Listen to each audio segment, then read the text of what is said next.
decía, mensaje número 10 de este estudio panorámico de la carta a los Filipenses.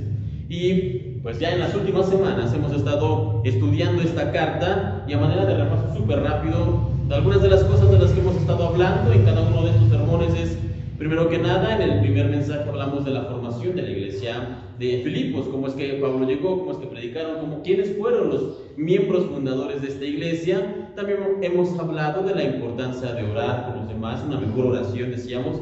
Generalmente en nuestras oraciones nos concentramos en nosotros y pedimos por nuestras necesidades, lo cual está bien, pero podemos orar por los demás y es importante orar por otros. También hablábamos acerca de que Pablo nos enseña a nosotros como creyentes que debemos vivir para Cristo y entender que el morir es una ganancia porque vamos a estar con Dios. También hablamos de la necesidad de tener una vida digna del evangelio que hemos recibido, vivir como verdaderos creyentes. Hablamos del ejemplo que nos dejó Cristo a nosotros como cristianos, el cual entregó su vida, lo entregó todo, lo dejó todo por amor a la iglesia. También hablamos del gozo que debe vivir y que debe primar en la vida del creyente. ¿Por qué? Porque nos sabemos salvados por Dios, porque sabemos lo que el Señor ha hecho por nosotros. Y la última semana, la semana pasada, hablamos acerca de lo que es la vida eterna, la vida que nos espera y del cielo que nos aguarda. Básicamente esto es a manera de resumen de lo que hemos hablado en las últimas semanas. Ahora, acerca de este último punto, que es la vida eterna y el cielo que nos aguarda, de cómo podemos llegar a ello, de cómo podemos alcanzarlo, hermanos, debemos conocer y entender, esto es algo que ya sabemos, que para tener la vida eterna y para alcanzar el cielo eterno, esto se hace por medio de la fe en Cristo. No hay otro camino, no hay otra manera, no hay ningún esfuerzo humano, no hay nada que nosotros podamos hacer, no hay ninguna tarea o bondad interior que nosotros podamos tener que nos haga aceptables delante de Dios y que nos conceda el cielo y que nos conceda la vida eterna. No lo hay. Esto solamente es por gracia y solamente por fe. Sin embargo, como ya lo hablamos en algunos mensajes, sobre todo cuando estudiamos Filipenses capítulo 2, ahí se nos exhorta a que vivamos una vida digna del evangelio, que seamos cristianos dignos de lo que hemos recibido. Pero la pregunta sería, ¿cómo podemos ser cristianos dignos? ¿Cómo podemos tener una vida digna del evangelio? Bueno, el apóstol Pablo en la sección de la carta que vamos a estudiar en esta mañana nos da una respuesta. Les voy a pedir que me ayuden acompañándome en sus Biblias, por favor. Filipenses capítulo 3, Filipenses 3, versículo del 17 al 21.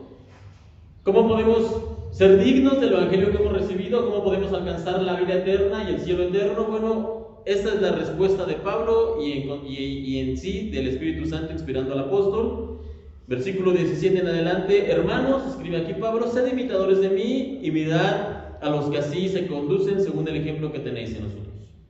Porque por ahí andan muchos, de los cuales os dije muchas veces, y aún ahora lo digo llorando, que son enemigos de la cruz de Cristo, el fin de los cuales será perdición, cuyo Dios es el vientre y cuya gloria es su vergüenza, que solo piensan en lo terrenal, mas nuestra ciudadanía está en los cielos, de donde también esperamos al Salvador, al Señor Jesucristo, el cual transformará el cuerpo de la humillación nuestra para que sea semejante al cuerpo de la gloria suya, por el poder el cual puede también sujetar a sí mismo todas las cosas. Hasta ahí, hermanos. De hecho, con esto terminamos el capítulo 3.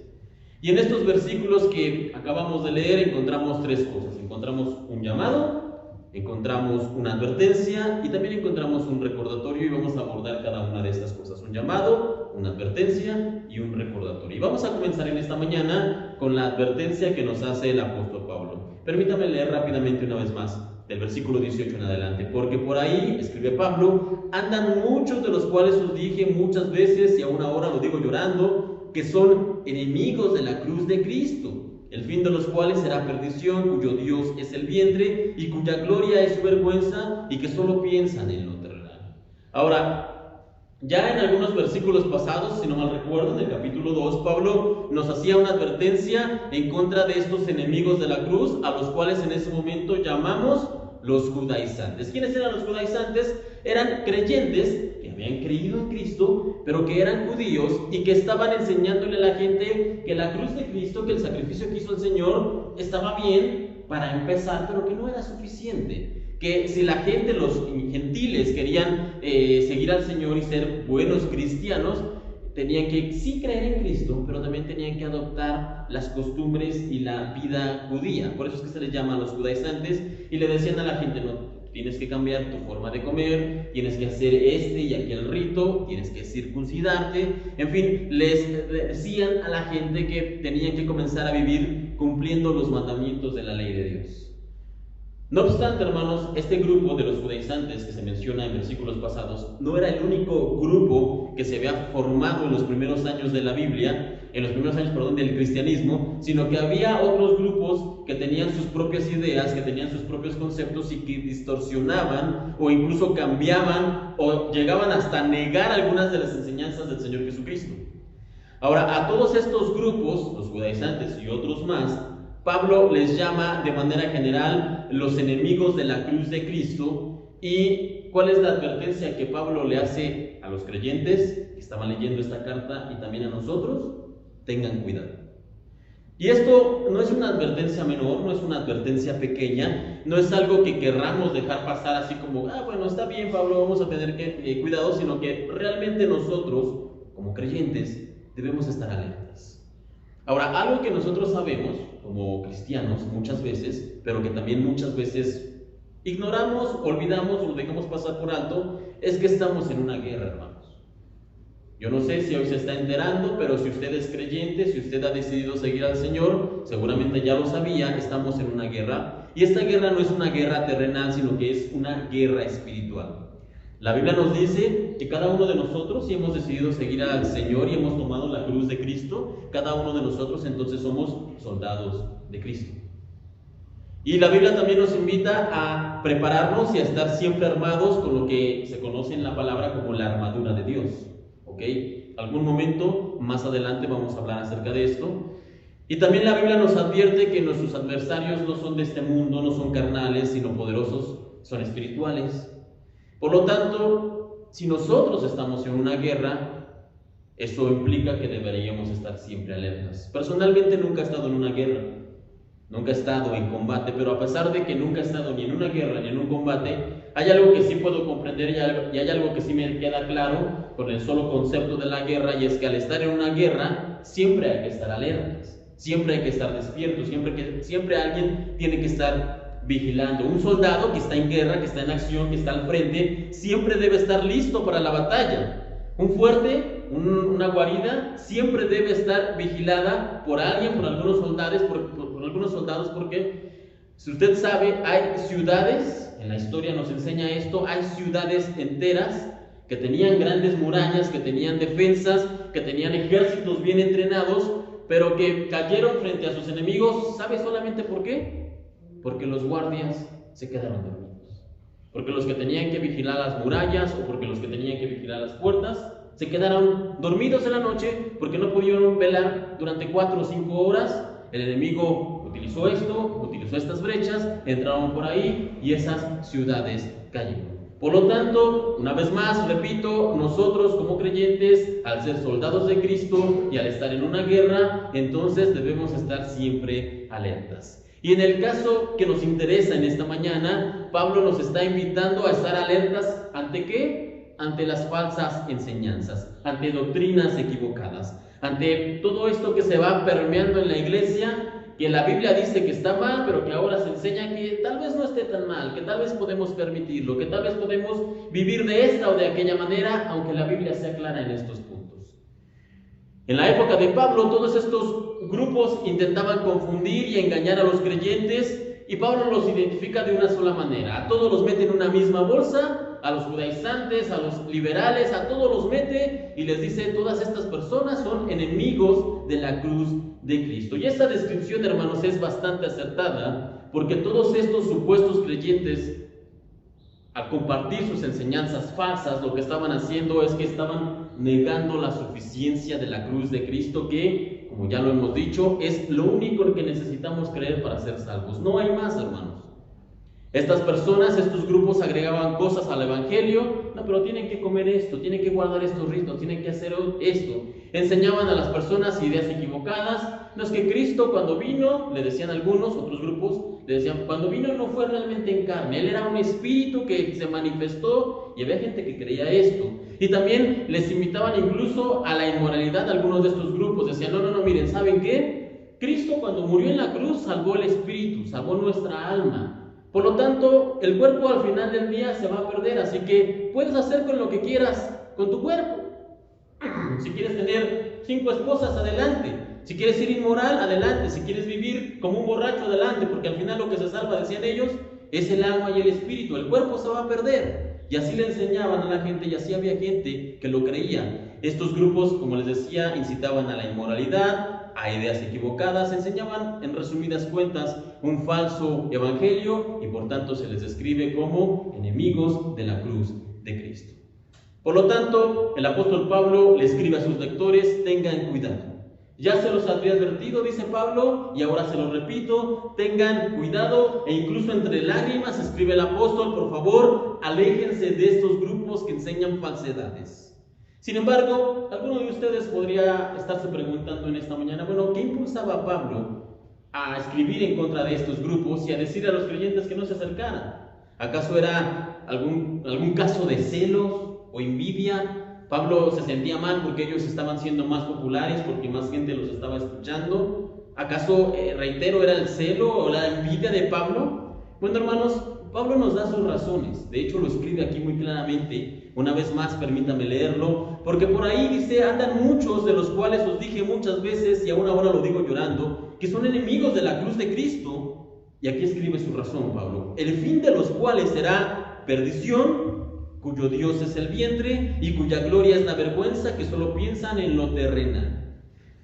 Ahora, puesto que estos falsos maestros enseñan un falso evangelio, hermanos, su final obviamente no va a ser ni la vida eterna ni el cielo eterno de Dios. Esto es obvio. ¿Por qué? Porque esto es sencillamente imposible, porque si usted intenta entrar a un lugar que está resguardado, en donde tiene que entregar un boleto, y se dan cuenta que su boleto es falso, ¿qué va a pasar con usted? No lo van a dejar entrar. Entonces, si usted está predicando o usted está aprendiendo un falso evangelio y llegado el día quiere entrar al cielo eterno de Dios, ¿qué va a pasar? No va a poder entrar. Así que esto es sencillamente imposible. No podemos entrar al reino eterno de Dios enseñando o aprendiendo un falso evangelio. Por lo tanto, tal y como nos escribe aquí el apóstol Pablo, el final de aquellos que enseñan y aprenden y predican y comparten este falso evangelio es perdición, es vergüenza, es muerte y es condenación eterna. Esto es básicamente lo que nos enseña la palabra. Y esto es lo que el apóstol Pablo y el Señor quiere que nosotros evitamos. Él no quiere que tengamos este destino de perdición, y por eso es que se nos da aquí y en muchas partes del Nuevo Testamento este llamado de advertencia, y de una manera tan apremiante, incluso entre las lágrimas, como escribe el apóstol Pablo. Por eso la insistencia de tener cuidado, porque si no vamos a terminar en perdición, repito, vamos a terminar en condenación eterna. Así que nosotros como creyentes, y esto cuando digo nosotros, hablo de todos nosotros, siempre debemos estar alertas. ¿Ante qué? Ante las falsas enseñanzas. ¿Y cómo es que podemos estar alertas? Primero que nada, hermanos, tenemos que examinar a la luz de las Escrituras todo lo que se enseña en la iglesia. Si usted sale y no revisa los versículos que dimos aquí en esta mañana, que damos las citas, que algunos de ustedes a veces me han dicho, oye hermano, es que el versículo no me coincide, eso, aquello, porque a veces también a uno se le escapa un 1, un 7. La semana pasada o antepasada estamos hablando de Filipenses, yo les dije Efesios y nadie me dijo nada, hasta el final alguien me comentó, ¿ok? Si no revisamos, hermanos, pero esos son errores menores, digamos, involuntarios, mínimos. Pero si yo hoy viniera y les dijera, a pesar de lo que dice la palabra, que usted necesita ser bueno y hacer ciertas obras, hacer esto y hacer aquello, para poder alcanzar el cielo eterno y la vida eterna, cosa que la Biblia nos enseña, y ustedes no dicen nada, yo estoy mal por ser un falso maestro, pero también usted está mal por no levantar la voz. Así que lo primero que tenemos que hacer, al estar alertas en contra de la falsa enseñanza, es examinar todo lo que se nos enseña en la iglesia a la luz de la Escritura, a la luz de la palabra de Dios. Eso es lo primero que debemos hacer. Segundo, necesitamos como creyentes pedir que los líderes, que los pastores, que los predicadores rindan cuentas de sus ministerios siendo coherentes con lo que predican y con lo que viven. Porque yo no puedo venir aquí y hablarles acerca de santidad, y hablarles acerca de sacrificio, y no vivirlo. No puedo venir aquí y yo hablarles acerca de entregarlo todo para Dios y después salir y tener mi BMW a través de todo lo que se da en las iglesias y tener una mansión y vivir y viajar en grupos. Es incoherente, hermanos. Tenemos que ser coherentes con lo que predicamos. Como creyentes también tenemos que levantar la voz si algo se enseña que está en contra de lo que la Biblia nos está predicando. Ya les daba ejemplos, entonces tenemos que levantar la voz. Y si en la iglesia entienden, bien, habremos hablado con sabiduría. Si en la iglesia no entienden, hermanos, si a pesar de que nosotros decimos es que la Biblia no dice nada de lo que se nos está enseñando, la Biblia no dice nada, incluso está en contra de lo que se está predicando, entonces lo que tenemos que hacer es salir huyendo de estas iglesias que evidentemente han dejado de tener a la Biblia como su eje central. ¿Ok? Tenemos que salir de esos lugares, tenemos que huir de esos lugares y buscar iglesias en donde la Biblia, repito, sea el eje central, sea lo que se predique, aun como cuando veíamos hace unas par de semanas, aun cuando pareciera que sea cansado, porque el mensaje siempre es el mismo: salvación por medio de la fe, salvación por medio de la gracia, nuestra insuficiencia para poder alcanzar la vida eterna, el cielo eterno, aun cuando el mensaje en apariencia sea el mismo, ese es el mensaje central de la Biblia. Y tenemos que buscar iglesias que compartan este mensaje y predicadores y pastores que defiendan y que vivan este mensaje. Por lo tanto, como soldados de Cristo, nosotros debemos estar siempre alertas, y no es una enseñanza al aire, hermanos, no es una enseñanza general, sino que es algo que espero que ustedes aprendan en esta mañana. ¿Por qué? Porque cuento con ustedes para eso. Porque si el día de mañana el pastor ve que predicar acerca de los beneficios de no sé qué, de la Biblia, los 7 sacrificios de no sé dónde, trae más gente porque es lindo, porque el mensaje nos endulza el oído, y esa gente obviamente trae más que dinero. ¿Por qué creen que lo hacen estos pastores y predicadores? Saben muchos de ellos. Yo soy consciente, yo conocí gente a la cual se le presentó de cara y dijo: tú sabes que lo que predicas está mal, ¿por qué lo predicas? Y literalmente estas personas decían: porque trae gente y porque trae dinero. Yo conocí gente que literalmente respondía a esto. Si el día de mañana, les digo, ustedes ven esto, cuento con ustedes para que se levanten, para que digan: eso no es lo que enseña la Biblia, eso no es el verdadero evangelio, eso no es lo que se debe defender, enseñar y predicar. Cuento con ustedes, porque cada uno de nosotros somos soldados que deben estar alertas en contra de las falsas enseñanzas. Hermanos, esa es la advertencia que nos hace Pablo. Pero les decía que había un llamado, una advertencia y un recordatorio. Ya hablamos de la advertencia. Ahora hablemos acerca del llamado que nos hace aquí el apóstol. Acompáñenme ahí en sus Biblias, Filipenses 3, versículo 17. Ahora vamos a hablar acerca del llamado que se nos hace en estos versículos. El llamado es el siguiente. Filipenses 3:17. Hermanos, sed imitadores de mí, escribe aquí el apóstol Pablo, y mirad a los que así se conducen, según el ejemplo que tenéis en nosotros. Hasta ahí. Ahora, una lectura rápida y descuidada de este versículo puede llevarnos a hacernos una imagen incorrecta del apóstol Pablo, ¿no? Sed imitadores de mí, aquí escribe Pablo, y podemos llegar a pensar: qué arrogante, ¿no? Qué pesado, qué presumido. Ya Pablo perdió aquí el piso. Sed imitadores de mí, ya se siente perfecto, santo, se siente más que nosotros. Sean imitadores de mí, aquí escribe el apóstol Pablo. No obstante, antes de llegar a esa conclusión rápida, nosotros debemos recordar que fue el mismo Pablo que pocos versículos atrás, en este capítulo 3, escribió lo siguiente: no que lo haya alcanzado ya, escribe él, ni que ya sea perfecto, sino que prosigo por ver si logro hacer aquello por lo cual fui también asido por Cristo Jesús. Pablo mismo lo reconoce pocos versículos atrás. Yo no soy perfecto, hermanos. Yo todavía ni siquiera llego, yo todavía ni siquiera lo alcanzo, prosigo a la meta, todavía sigo aprendiendo, todavía sigo creciendo. Pablo sabía y lo reconocía públicamente: yo no soy perfecto, yo no soy el más santo, yo no soy más que otros creyentes, yo ni siquiera he llegado ya a la meta. Pablo lo sabía y reconocía que había mucho que avanzar y había mucho que aprender. Pero hay algo más que Pablo reconocía siempre públicamente.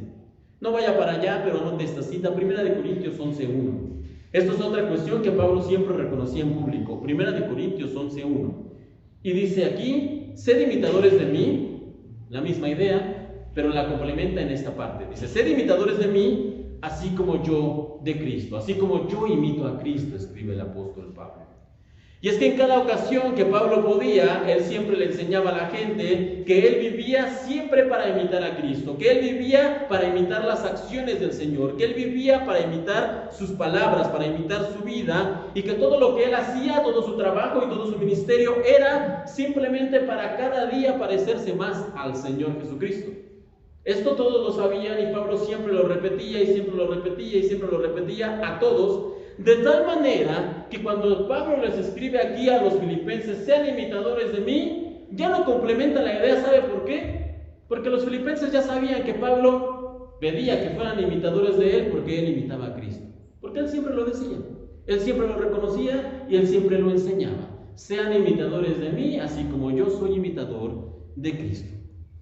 Así que no hay ninguna pizca, hermanos, de orgullo en estas palabras que escribe aquí Pablo cuando él dice: sean imitadores de mí. No, todos sabían que Pablo vivía para imitar al Señor. Y este es el llamado. Este es el llamado que tenemos no solamente los pastores o los predicadores, sino todos los creyentes tenemos el llamado de ser imitadores del Señor Jesucristo. No obstante, la pregunta ahora sería: ok, entiendo cuál es el llamado, comprendo que debo vivir para imitar al Señor. La pregunta es: ¿cómo puedo imitar al Señor? Y más aún, hermanos, más específicamente la pregunta: ¿cómo podemos imitar a alguien que apenas conocemos? Si apenas leemos la Biblia, si apenas oramos, si apenas tenemos una relación con el Señor. Yo no sé ustedes, justamente en esta semana estaba platicando con mi esposa y yo le decía, tenemos, para los que no sepan, apenas 4 meses de casados, pero yo le decía: de repente cuando te veo, ya veo algunos de mis modos, cómo me siento, cómo me estiro, le digo, te veo con esa relación, con ese tiempo, y seguramente yo tengo algunas de sus mañas que se me han pegado en estos pocos meses, ¿ok? Imagínense con años, pues la gente que aquí tiene años casados, pues lo entenderá aún más. Así que, repito, ¿cómo podemos imitar a alguien que no conocemos? ¿Y cómo vamos a conocer al Señor si no leemos, si no oramos, si no meditamos en la Biblia? Que de hecho, o dicho sea de paso, hermanos, esas son las maneras en las que nosotros podemos conocer más a Dios. ¿Cómo? Repito, a través de leer la Biblia todos los días, a través de la oración y a través de la meditación de la Biblia, de lo que leemos. Sin embargo, hay otras maneras en las cuales nosotros podemos aprender a imitar al Señor. ¿Y cómo? Pablo lo dice aquí: sean imitadores de mí y de todos los que consideren que sean dignos de esto, es decir, de todos los que imiten al Señor.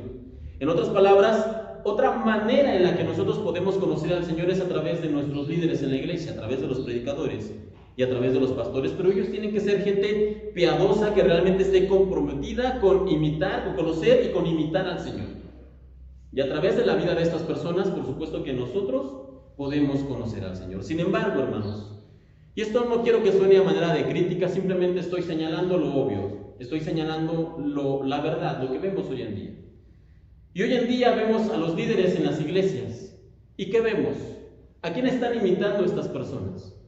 Usted puede hacer rápidamente una búsqueda en YouTube o en Internet de estos líderes, los líderes más famosos.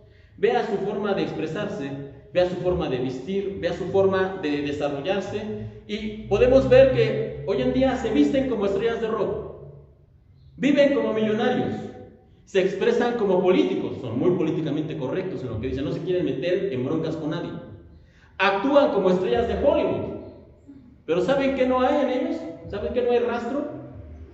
No hay rastro de Cristo. No vemos a Cristo en estas personas, lamentablemente. Podemos ver en ellos, repito, alguna estrella de la música, podemos ver reflejado a algún político, podemos ver reflejado a alguien popular, a alguien que la gente adora, porque eso es lo que buscan ahora, invitar. Y ellos dicen, es que es para que venga más gente, es que es para que los jóvenes se identifiquen, es que es para que la gente no se sienta separada por estas cuestiones de la religión. Esa es la excusa que dan ellos.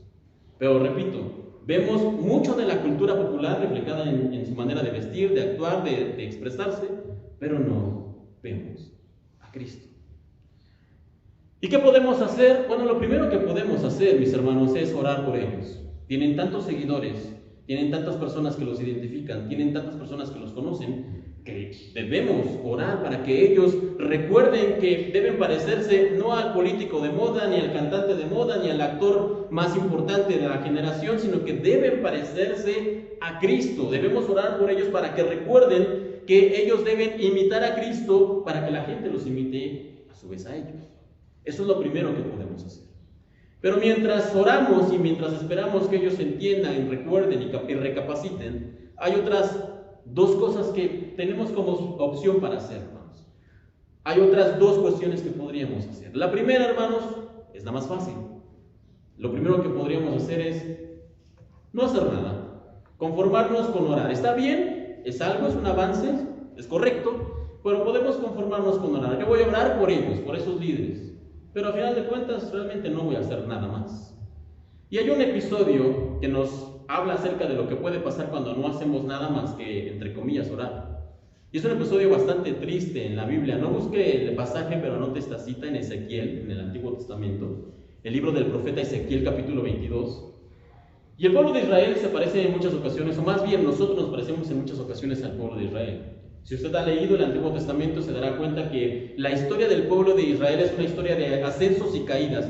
Había un tiempo en que servían al Señor y después pasaba el tiempo y se olvidaban del Señor y caían en pecado. Después venía un profeta, predicaba el evangelio, predicaba el mensaje de salvación, la gente escuchaba y volvían con el Señor y volvían a subir, pero después pasaba un tiempo y caían. Ascensos y caídas, ascensos y caídas.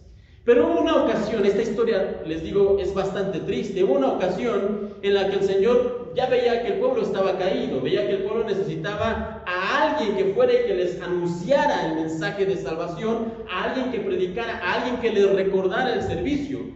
Y como siempre el Señor fue entre el pueblo y buscó. Y esta historia, repito, es una historia bastante triste porque pasó lo siguiente. El profeta Ezequiel lo describe de esta manera, Ezequiel 22:30. Busqué, aquí está hablando el Señor, busqué a alguien que pudiera reconstruir la muralla de justicia que resguarda al país. Busqué a alguien que se pusiera en la brecha de la muralla para que yo no tuviera que destruirlos. Pero no encontré a nadie. Toda una nación, hermanos, miles de personas. Y el Señor me lo imagino buscando desesperado a uno que pudiera levantarse y decirle a la gente, tenemos que volver, tenemos que servir al Señor. Miren nuestra condición, hermanos, miren cómo nos hemos terminado en esta situación por olvidarnos del Señor. El Señor está buscando a uno. No estamos hablando de una iglesia, no estamos hablando de un grupo de 1000 personas o de 100 personas, ni de 10 personas.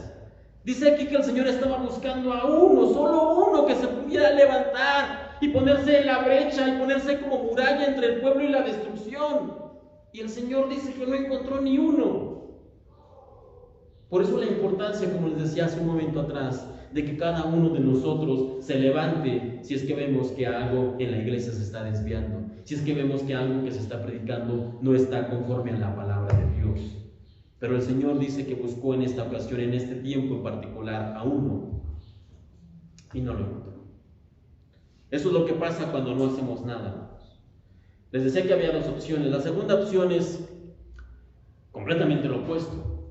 La segunda opción es levantarse y salir al frente. La segunda opción es básicamente lo que hizo otro profeta, el profeta Isaías. En otra ocasión, porque les decía, esto se repite mucho en la historia de Israel, ascenso y caída. Otra ocasión en donde también el pueblo estaba en la parte baja, el Señor una vez más salió a buscar. Y en esta ocasión Isaías 6:8 dice lo siguiente en la palabra de Dios. Después oí la voz del Señor, este es el profeta que está escribiendo, que decía: ¿a quién enviaré y quién irá por nosotros? ¿A quién enviaré y quién irá por nosotros? E Isaías, el profeta que está escribiendo esto, pocos versículos atrás, sabía que no era digno. Sabía que él no podía. Él mismo dice que cuando comenzó a ver esta visión dijo: ¡ay, estoy muerto porque he visto la gloria de Dios! Él sabía que no era un hombre digno. Pero cuando ve que el Señor estaba buscando a alguien para llevar el mensaje, entonces él sale al frente y dice: entonces respondí yo y dije: heme aquí, envíame a mí. Isaías sabía que no era digno. Isaías sabía que no iba a poder cumplir con la tarea de manera cabal, de manera completa. Pero eso no le importó, mis hermanos. Él de todos modos se levantó, dio un paso al frente y dijo: heme aquí, envíame aquí, envíame a mí. Así que esas son nuestras dos opciones: no hacer nada o salir al frente. La primera de las opciones, el primero de los caminos, no demanda nada de nosotros. ¿Por qué? Porque no vamos a hacer nada. Podemos seguir en nuestra comodidad, podemos seguir tranquilos, podemos no hacer nada. No obstante, la segunda opción, salir al frente, la segunda opción es un compromiso, pero es un compromiso total. Es un compromiso que demanda todo de nosotros, porque sabe una cosa: para ser alguien digno de ser imitado, como lo era el apóstol Pablo, tenemos que pasar por pruebas como las que vivió Pablo. Ya no vamos a retomar eso porque ya lo hablamos en mensajes pasados, pero el apóstol Pablo prácticamente lo dejó todo.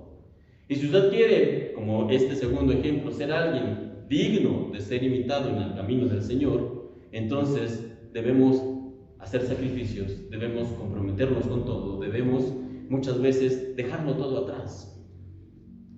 Y pensando en esto, hermanos, en estas dos opciones, me venía a la mente un libro que siempre recomiendo mucho. Si lo ha leído, vuélvalo a leer, siempre nos dejan nuevas enseñanzas. Si no lo ha leído, busque la oportunidad de poder hacerlo. Se llama Biografías de Grandes Cristianos, lo recopila un hombre llamado Orlando Buller. Y en este libro se habla acerca de muchas personas, como escribe Pablo, que eran dignas de ser imitadas, gente que lo dejó todo, gente que sacrificó su familia, sus trabajos, su vida misma para llevar y compartir el mensaje del Evangelio a las personas. Y al final del libro hay un pensamiento de este hombre, de este libro, Biografías de Grandes Cristianos, de Orlando Buller. Ya cuando termina esto, hay un pensamiento que titula este autor como El Salvador espera y el mundo carece. Y él comienza su escrito de esta manera y dice: hemos hablado acerca de este hombre que dejó esto y de aquellos que dejaron aquello y de los que se sacrificaron y de lo que hicieron y de lo que dejaron atrás. Comienza a hablar de todo esto y al final termina este pensamiento diciendo: pero el Salvador espera y el mundo carece. ¿Y qué es esta frase? ¿Qué significa esto? Bueno, hermanos, lo que el Salvador espera es gente que se comprometa y que lo deje todo. Es gente que sacrifique sus sueños, es gente que sacrifique su vida, es gente que sacrifique lo que quiere con tal de servirlo a Él. Eso es lo que el Salvador espera, de gente que se comprometa al 100, de tal manera que, como dice aquí el apóstol Pablo, imiten al Señor y que se conviertan en personas dignas de ser imitadas. Eso es lo que el Salvador espera. Pero ¿sabe qué? Pero el mundo carece de esa clase de personas. ¿Por qué? Porque es más cómodo quedarnos sentados. Es más cómodo no hacer nada. Es más cómodo esperar que alguien más lo haga. El Salvador espera, pero el mundo carece. Sin embargo, ya casi para ir terminando, dos ideas. La primera es: ¿sabe qué es lo que el Señor piensa más bien de los que deciden dejarlo todo y seguirlo a Él? De los que realmente se comprometen, de los que realmente quieren imitarlo a Él y que se convierten en personas dignas de imitar. Es un pensamiento simple, pero poderoso. Lo encontramos en Hebreos 11, que se conoce como el capítulo de la fe. Este capítulo de Hebreos comienza describiéndonos lo que es la fe. Después la fe, la certeza de lo que se espera, la convicción de lo que no se ve. Y después hace un recuento de todos los grandes hombres y mujeres que vivieron en fe y por fe para el Señor. Y nos dice todo lo que hicieron y todo lo que lograron y todo lo que vivieron y todo lo que tuvieron que pasar y sufrir. Nos hace todo un recuento de estos hombres y mujeres de fe. Y ya casi para ir terminando la idea que el Señor está construyendo en cuanto a la fe, en Hebreos 11:38, el Señor dice lo siguiente de aquellos que deciden imitarlo a Él y que se convierten en personas dignas de ser imitadas. Dice Hebreos 11:38, este mundo no era digno de ellos. ¿Se imaginan llegar al cielo con el Señor y por supuesto recibir esas palabras que esperamos recibir? Que el mismo Señor dice: bien buen siervo fiel, sobre poco has sido fiel, sobre mucho te pondré. Y entonces dice: entra en el gozo de Dios, Señor. Imagine conmigo la escena, imagine la felicidad y la alegría y el gozo de poder recibir esto. Y entonces recibimos lo que el Señor nos dice, porque nos dice que nos dará un vestido nuevo, que nos dará la recompensa que hayamos obtenido, si es que la tenemos. Y entonces entramos al reino de nuestro Dios. Y casi como, no te lo olvidaras, sino como un recordatorio, el Señor nos dice: pero antes de que te vayas, una cosa más, una cosa más. El mundo donde estabas no era digno de ti. Ahora sí, entra y disfruta todo. Ahora, ya como idea final, hermanos, les decía que Pablo en estos versículos que leíamos nos daba un llamado, una advertencia y precisamente un recordatorio. Y el recordatorio es algo sencillo, lo que debemos tener siempre presente, hermanos, y es lo que nos espera, lo que nos aguarda, nuestra morada final. En el versículo 20 de este capítulo de Filipenses 3 dice: mas nuestra ciudadanía, dice Pablo, está en los cielos, de donde también esperamos al Salvador, al Señor Jesucristo, el cual transformará el cuerpo de humillación nuestra para que sea semejante al cuerpo de gloria suya, por el poder con el cual puede también sujetar a sí mismo todas las cosas. Y este es un recordatorio, hermanos, porque alguno de nosotros puede llegar a pensar: bueno, ¿y de qué vale o de qué sirve que yo lo deje todo, que lo sacrifique todo, que me abandone en el Señor y que me convierta en alguien que imita al Señor para ser digno de ser imitado también? Bueno, lo dice en una sola frase, dice: recuerden que si ustedes lo dejan todo, que si ustedes realmente se comprometen con el Evangelio, entonces recuerden, por favor, que su ciudadanía está en los cielos. Sin embargo, aquí hay una condicionante. Para ser ciudadano de un país, ¿cuál es la condicionante? ¿Recuerdan? Básicamente es haber nacido en ese país. Nosotros somos mexicanos, ¿por qué? Porque nacimos en México. Si hubiéramos nacido en El Salvador, seríamos salvadoreños.